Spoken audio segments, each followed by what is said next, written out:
প্ৰথমতে এইটো চাওক অহাকালি যেহেতু পঞ্চায়ত ইলেকশ্যনৰ ৰিজাল্ট দিব আৰু নগাঁও ডিষ্ট্ৰিক্ট মেজিষ্ট্ৰেট সাহেবে এইটো জাৰি কৰিছে আপোনালোকে আগতে শুনিছিলে জনতা কাৰফিউ সেকশ্যন 144 144 জাৰি কৰিছে বুলি বৰ্তমান 144 নহয় বৰ্তমান 163 BNSSৰ 163 মতে এজন ডিষ্ট্ৰিক্ট মেজিষ্ট্ৰেট বা সাব ডিভিজনেল মেজিষ্ট্ৰেট বা এক্সিকিউটিভ মেজিষ্ট্ৰেট এজনে 163 জাৰি কৰিব পাৰে অৰ্থাৎ সেই মেজিষ্ট্ৰেটজনৰ যদি বিশ্বাস হয় যে কোনো পাৰ্টিকুলাৰ প্লেছত ৰাইটিং হ'ব পাৰে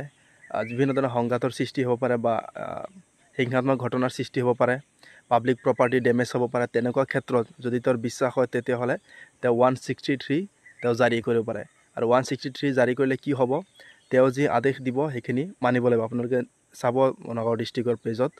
আৰু তেওঁ এই সেকশ্যন মতে 5 জন বা তাতকৈ বেছি মানুহ একত্ৰিত হ'ব নোৱাৰিব